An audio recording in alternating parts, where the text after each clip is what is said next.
Hey everyone, it's Kevin P. McAuliffe here, and I am back again with another Let's Edit with Avid Media Composer tutorial. And in this lesson, we're stepping away from the lessons because what I want to do in this particular video is give you a bit of a media management masterclass. Now, when I say masterclass, we're really going to be diving into media management more so outside of Media Composer, so I can show you how you can sift your way through all of those files in the Avid Media Files folder to help maybe give them some better names, some better descriptives so that you can find things easier and even organize media at the Finder level still inside that Avid Media Files folder so that when your project's done, you can archive as quickly as possible. All right, now, as always, before we get rolling, I want to give a big shout out and a big thanks to our sponsor, Video Guys.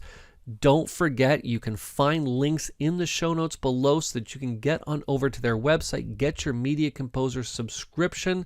Use that discount code of MC101 to get 5% off your Media Composer license purchase. I love Video Guys. I love their team. I love the support they give. And of course, you can't go wrong getting that 5% off as well. I also want to remind you that if you or your team are looking for private one-on-one Media Composer training, don't hesitate to send me an email at kevinpmcauliffe@gmail.com. I tailor all of the training for what your team's needs are, for what your needs are. We get all the questions you want answered to your satisfaction so that you can get the most out of your Media Composer editing experience. You can always send me that email at kevinpmcauliffe@gmail.com for more details. And last but certainly not least, I want to remind you that if you like these tutorials, please don't forget to hit that like button, subscribe to the channel, and share these videos across social media. We really want to get the word out there about Media Composer for any editor that might need to jump in, whether they're a new editor to the industry or whether they're a seasoned editor that just needs to jump into Media Composer and get work done. I hope these tutorials will help them, and you can help get the word out there by sharing them across your social media channels. All right, I think that's enough for the introduction.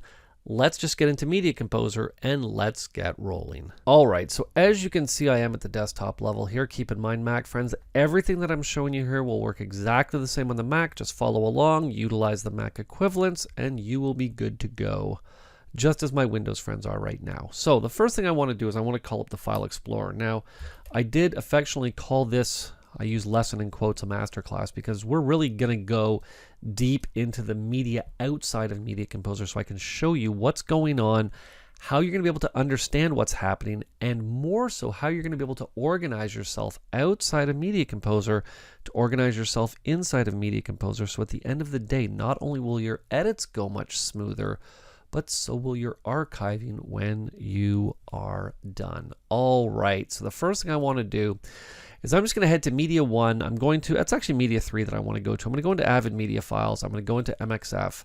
Now we're just going to ignore DNU here. I have some media in there that is not ready for prime time. And I want to introduce you to the hierarchy. Now we've talked a little bit about this in a previous lesson about Media Composer's media hierarchy outside of Media Composer. I want to talk a little bit more about what's going on here, just so you have a better understanding. A better understanding will give you a better overall understanding of the application itself and how it has worked and how it works now. All right, so you'll see that we have a folder called 1, but what I'm going to do is actually step back a level, because you're probably thinking, well, why when I step into the Avid Media Files folder do I not just see media? Why does there have to be an MXF subfolder? Keep in mind that from back in the day, the MXF folder wasn't actually here. There was a folder in its place called OMF. OMF used to be the media type for Media Composer editors, and a while back we switched over to MXF. However, if you happen to be bringing back a previous project pre-MXF and it is an OMF folder hierarchy, you're going to want to place it in here side by side with MXF, so this way Media Composer will be able to recognize both and give you the master clips associated with the media files that you'll need to update or to add to your project. Now, once you double click and step into that MXF folder, you'll notice here, we're just going to again ignore DNU for now. We're just going to take a look at folder number 1. Now, why does Media Composer call a folder number 1 and not just dump everything into one main folder, much like you would think that would happen in other applications? Keep in mind, in other applications like Resolve, like Premiere, what's happening is that technically, if you want to call it this, the Finder is really managing your media. There's no real media management that's going on in any of those applications because basically it's happening at the Finder level. All right, point to it at the Finder level, there it is on this drive, link to it, you're good to go. Whereas what Media Composer is actually doing is it's organizing and keeping track of its own dedicated media. And what's important to keep in mind is that anything more than 5,000 files is too many files for one Avid Media database to manage. It's going to need multiple databases to manage all of those files.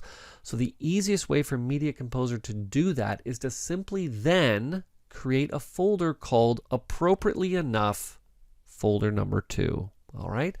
Now I'm not going to create folder number 2 just yet. I'm going to step into folder number 1, and you'll see here that if I drag down, I got a ton of media. This was all media that was transcoded in Media Composer. I'm going to be honest, I know what this is. I know it's a slate. But any of this other media, I really have no idea what it is or what its purpose actually is. All right. And to be honest, this is a very confusing way to work. Now, with that said, all right, you can get in here and you'd sort of get an idea of what's happening by the date modified or the date created and things like that. But for me, I really don't like working that way just because I find it very disorganized. Now, what is important to keep in mind is that at any point, let's say you wanted to start splitting media up. So let's say, for example, I'm just going to sort by the date modified here. I'm just going to grab some of these files. It doesn't even really matter which ones. I'm just going to grab down to here. And to be honest, I probably should grab the video and audio because this can lead to problems if I don't do that. You can actually start to get corrupt media if Media Composer is thinking that suddenly these two got split up and put on different drives. But for the purposes of what we're doing, it's going to be okay. Because what I actually want to do is just extract all of that media out of here. And I'm just going to head back to MXF number 1. And I'm just going to create a new folder called folder number 2. Now, what I'm going to do with folder number 1 is I'm just going to call it folder X1, just because I don't even want Media Composer to look at it. And what I'm going to do is I'm just going to drop all of that media in here. Now, let's try that again here. Show more options. Is it going to let me paste? Okay, it's not. Let me try that again here. Let's just come back to number 1. Again, I'm just going to sort by the date modified. I'm just going to pull a whole bunch of stuff out of here. I'm just going to come all the way down to about, sure, why not to about here? All right. I'm going to cut that out. Let's step back here. Let's step into 2. Let's paste that in here. And there we go. All right. Now you can see I brought about 271 items in here. And what Media Composer is going to do, because I've created a new folder that it recognizes but has been empty up until this point, it's constantly pinging that folder to see, has anything changed in there? Has anything changed?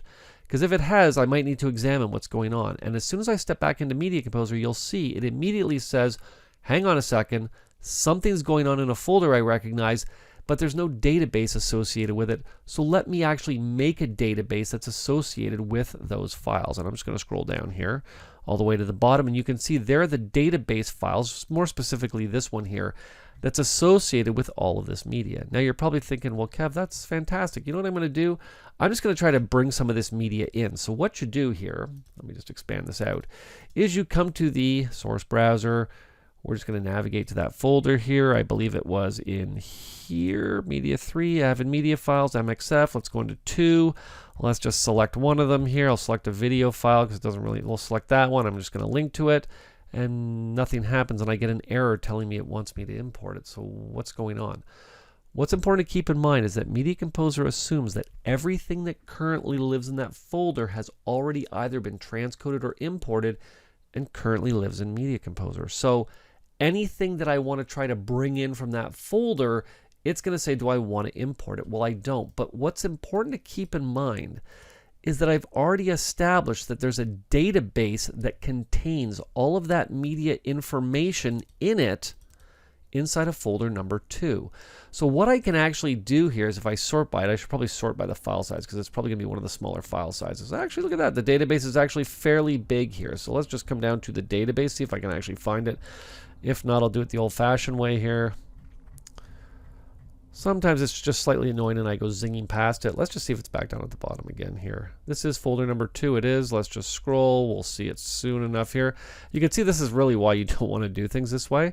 But what I'm going to do is I'm going to take this database file. I'm simply going to drag it into the bin, and everything that's associated with that database file will now appear in my project. Now, Sadly, I've had to blur it out just for obviously privacy reasons, but you see how this works. Now, what I'm actually going to do here is I'm just going to select everything, and I'm just going to delete not the media files, but the master clips.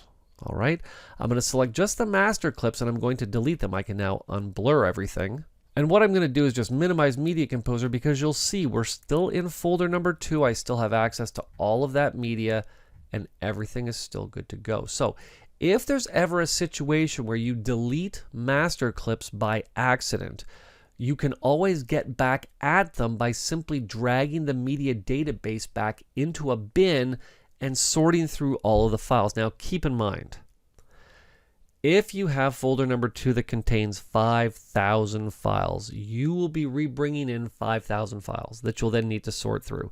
This is not where you can pick and choose.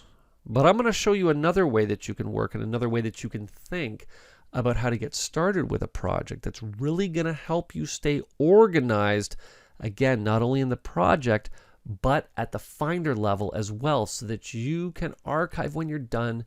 Super simple, super quick. All right. So what I'm going to do actually before I do anything else is I'm actually just going to put this media back where it came from. I'm just going to stick it back in folder number 1 for right now.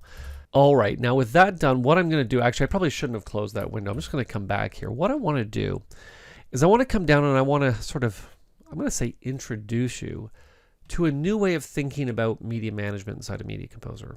And what I'm going to do is I'm going to show this to you, and then I'm going to show you how we can take it one step further. All right. So you'll notice that on my other drive, Media 1, I have basically the same folder hierarchy, Avid Media Files, MXF 1. But take a look at what's going on here. You'll remember when I was in Media 3 and I was in Avid Media Files and I was in MXF and I was in folder number 1, none of these referenced anything. I had no clue what was going on, no idea how to deal with any of this media. I really had no idea what was what. So then how is it that in this folder here in my Media 1 drive, I actually have things associated with an actual real name that I can understand. I can figure out exactly what's going on with it. And what's important to keep in mind, and you'll remember how I just showed you how to get this footage into Media Composer. If I head into Media Composer here, we'll just let it scan that database, that's fine. And I take that database file and I drag it in.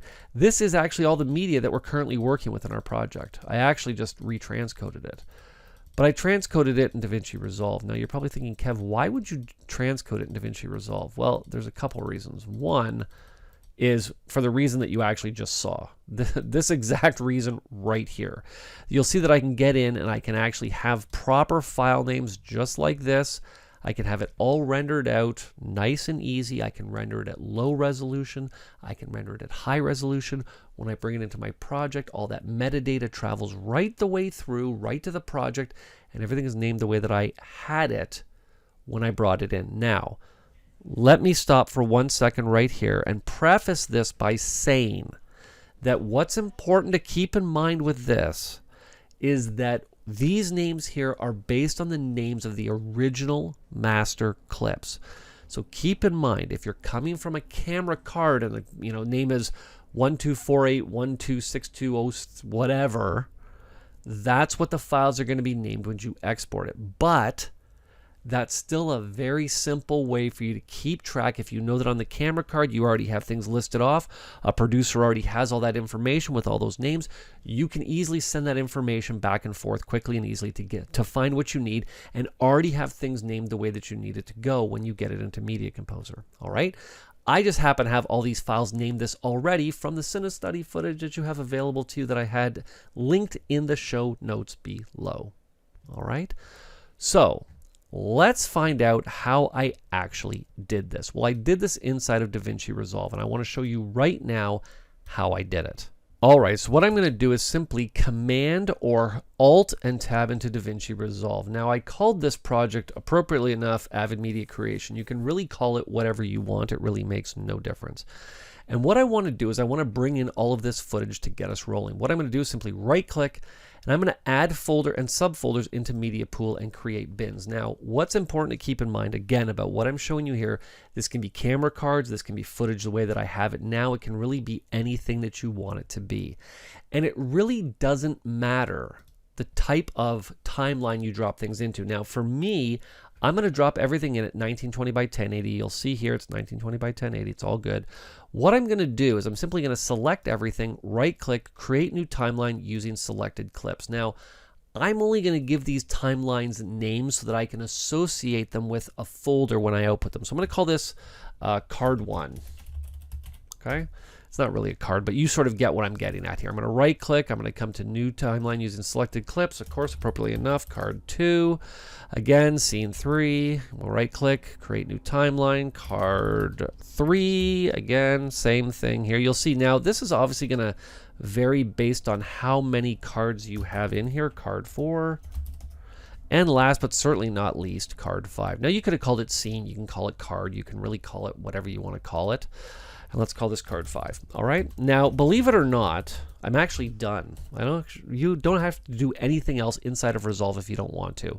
I can also be as organized as I want or disorganized as I want here. So let's just bring everything back to Cinestudy footage, and you'll see all I've really done here is just slapped everything into a timeline. Nothing fancy, nothing crazy. We recognize this footage. I love this footage. But really what I want to do now is to create files for Media Composer to access and to work with. Now, what's also important to keep in mind, this works if it's a low resolution output for offline workflows. This works with high resolution files. This works with 4K files, 8K files, 6K files, files that are not 16 by 9, SD files. Doesn't matter. It works with everything. All right. And believe it or not, all I'm going to do right now is I'm simply going to, let's just expand Resolve out here. There we go, perfect.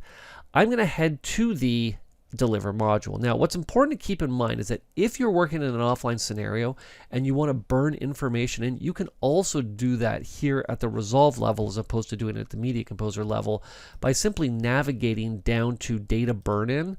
And I'm just going to come to the sources timecode here. I'll just turn sources timecode on. You'll see it's right there. And I can reposition, actually I'll just position it over here. I'm not going to include it when I actually export it, but I'm just going to put it here just for the sake of having it. And of course you can use as much information here as you want. All right, now before we go on, there is something that I do want to mention, even though we're not talking specifically about a Resolve round trip. But if for some reason you were exporting your files at low res to potentially do a Resolve round trip, there is one step that we want to add in here before we move on. And I'm going to show that to you right now. What I'm going to do is I'm just going to navigate to the media pool, and you'll see that I just have one of my footage folders open. Here's all my footage here, fantastic, but you'll notice that the real name column is empty. Now, with that empty, Resolve is really not going to know which clips to link back to, and it can become a really big mess if you're not thinking things through thoroughly when you get started. Now, what's important to keep in mind about this step is that it works whether you're doing a Resolve round trip or not. It's a good thing just to get into the habit to be honest. I'll do it if I'm bringing stuff back into Resolve. If I'm only staying in Media Composer, I don't even worry about it. And here's how we're going to actually add our shot name as the real name. What I'm going to do is just extend this over just a little bit here. There we go. And what I'm going to do is simply navigate up to File, and I'm going to come down to my project settings. In my project settings, in the general options, where you'll see that I am right now, you'll notice we have this option that says assist using real names from the, and I'm going to check that box. And you'll notice we have a bunch of options here, of which we're just going to completely ignore the first three. I'm not even going to get into talking about what they do, because what we want to do is use the source clip's file name. So obviously the source clip's name is going to end up becoming our real name here.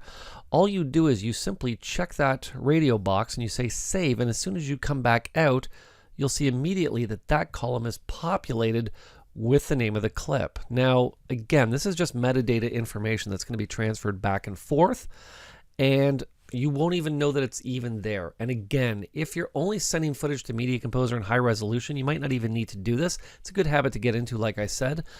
So once you have it there, it's really a set it and forget it.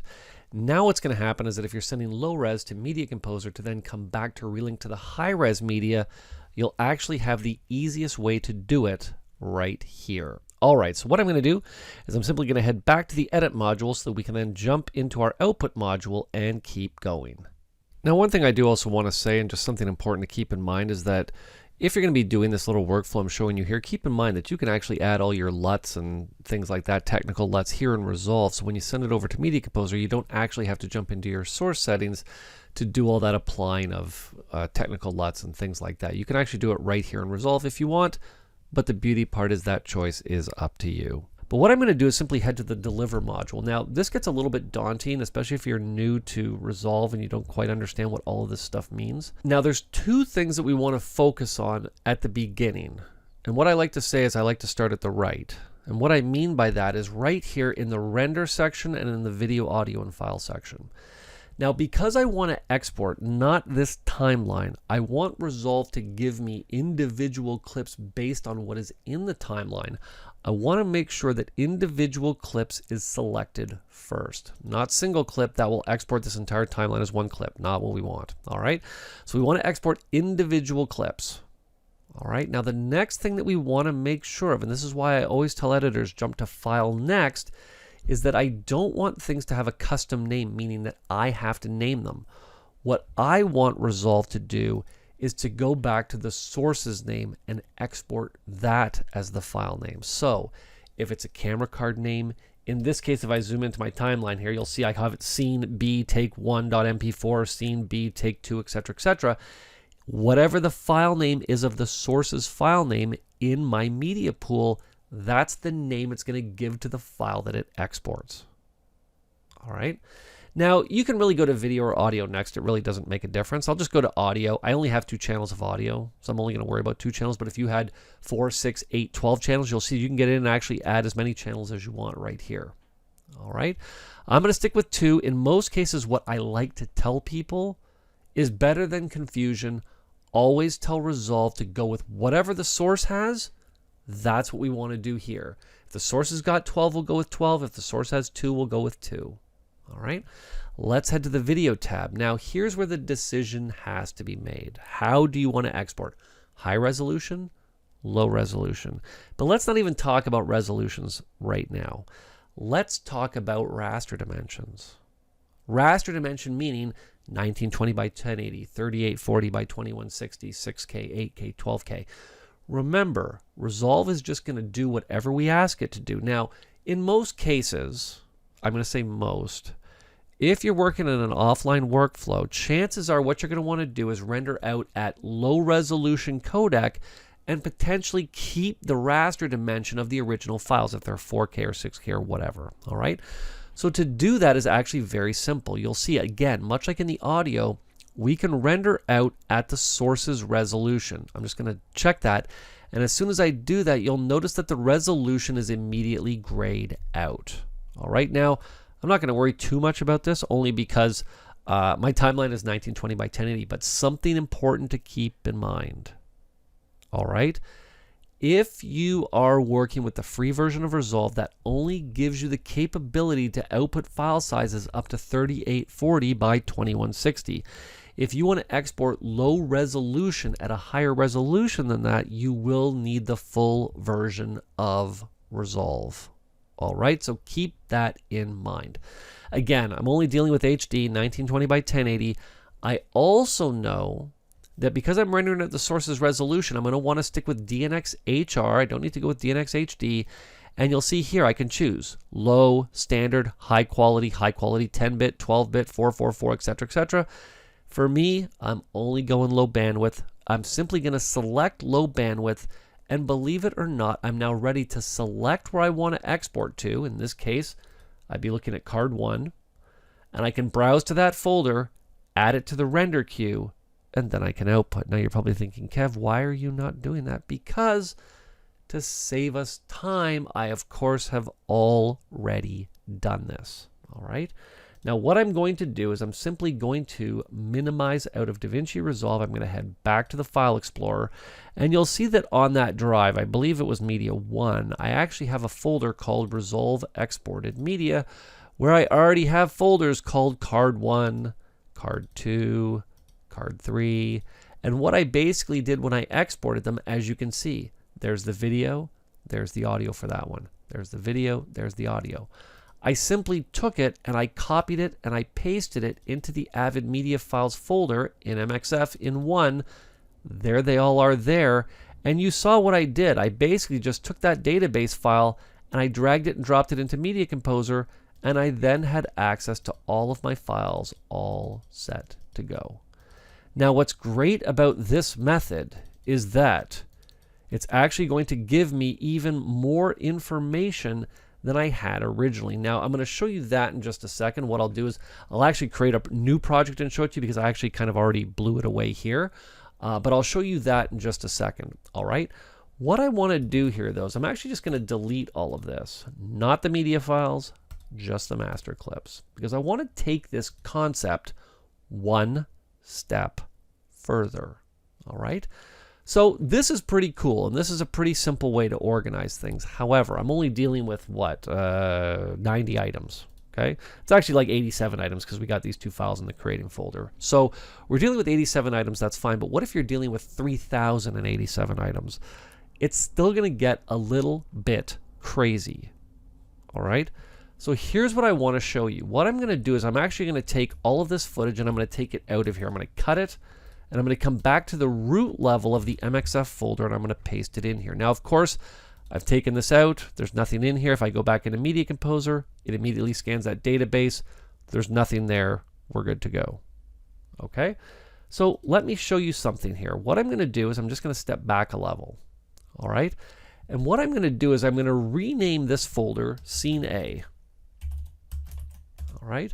And I'm just going to delete the files that are in there because I don't really need them right now. What I'm going to do is I'm going to put the Scene A files in, shockingly enough, the Scene A folder. All right, let's put them in there. There they go. All right, and again, same here. Scene B. I probably should have called them card, but it really makes no difference. And then what I'm going to do is I'll just make one called Scene C. Scene. Let's give it a second here. Sometimes Windows is not exactly. I love Windows 11, but sometimes it's just not as responsive as I'd like it to be. There you go. Perfect. All right. I'll grab Scene E. We'll put that in here because we're already down here. There we go. Very cool. Okay. And you'll see everything's now organized itself. Cool. Scene B. Okay. Scene C. And of course, Scene D. Now, the problem that I have here is that these are all in the MXF folder. So they should all be readable by Media Composer. The only problem is that when I step back into Media Composer, it doesn't rebuild any databases, and it can't rebuild any databases because this is not in the hierarchy that Media Composer likes to see. So what do we do to make this not only more user-friendly for Media Composer, but more user-friendly for us, more so when we get to the point where we're ready to archive? Let me show you. What I'm going to do is I'm going to take Scene A's name and I'm going to copy it. And I'm simply going to rename it 1. And what I'm going to do is I'm going to step back into Media Composer. Media Composer is going to build a database like we're all familiar with. I can take that database, I can drag it in. There's all my footage ready to go. However, what I'm going to do is that once it's built the database, at that point, I'm now going to rename that folder Scene A. And what I'm now going to do is with Scene B, I'm going to do exactly the same thing. I'm going to copy that. I'm going to call it number 1, and I'm going to step back into Media Composer. By calling it 1, I could call it 1, 2, 3, 4, 5. It really doesn't make a difference. It's going to give databases to all of the media that's associated in these individual folders. All right, now what I should have done, again, copy 1. Okay, Media Composer, do your thing. There we go. Keep in mind, you have to step into Media Composer for it to rebuild the database, or you have to launch it each time you want to do this. Okay. Luckily, I only have 5 folders that we're dealing with. That one I think only had like 1 clip in it. It's got one video and 1 audio clip, or 1 video and 2 audio clips. And last but certainly not least, what I'm going to do is I'm going to copy that, and I'm going to drop it in here. We should do the same thing, sorry. Okay, 1. And by doing this, what we're now going to be able to do, okay, I'll just take Scene E because I happen to be here. I'll just take the database and drag it in. Okay, we'll take a look at that. What's now happened is that Media Composer is reading the information in this folder called Scene E because it has a database in the folder. Just because Media Composer is not building databases in folders it doesn't understand doesn't mean that it's not reading databases in folders it doesn't understand inside the MXF folder.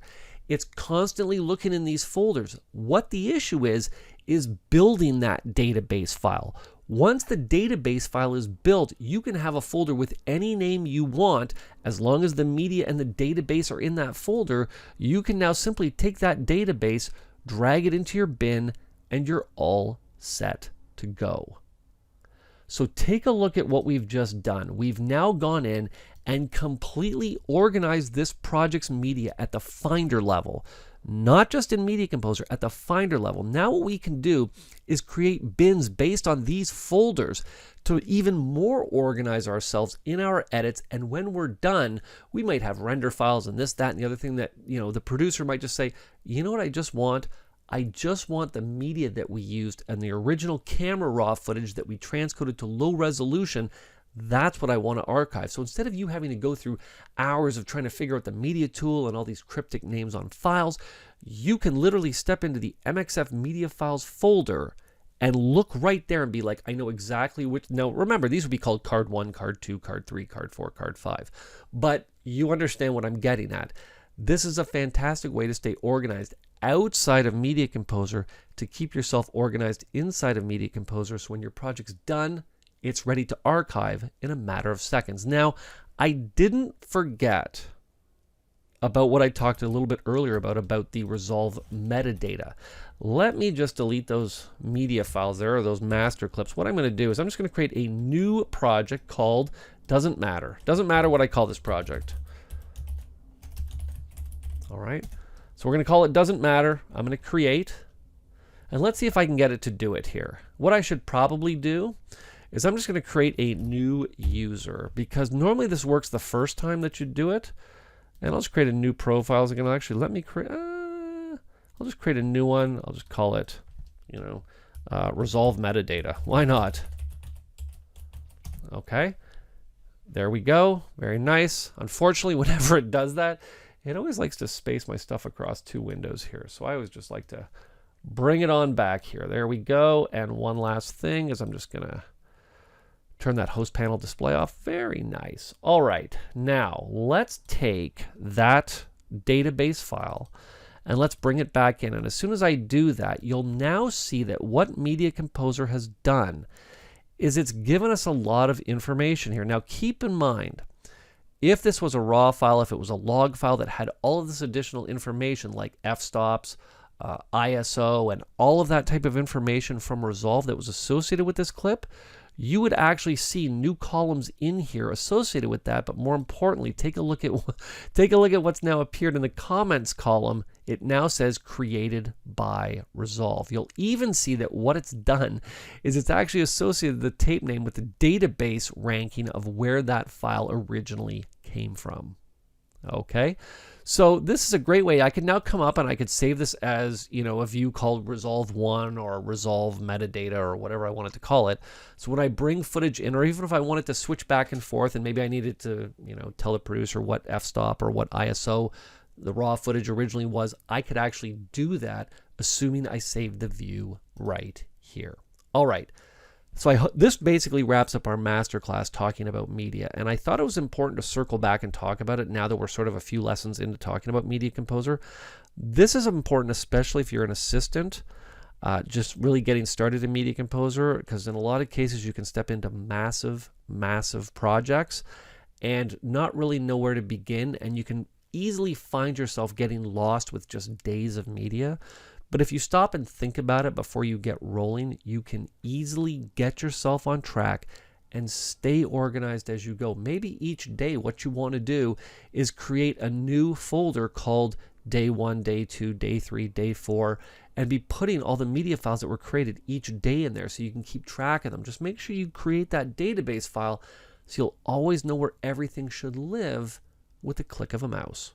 All right, now as always for this masterclass, I want to give a big shout out to our sponsor, Video Guys. Don't forget, head on over if you need that Media Composer subscription to the Video Guys website. Use one of those links below. Use that coupon code of MC101 to get 5% off your Media Composer license purchase. And as always, if you have any questions, please don't hesitate to send them to me at kevinpmcauliffe@gmail.com. Thanks a lot for watching.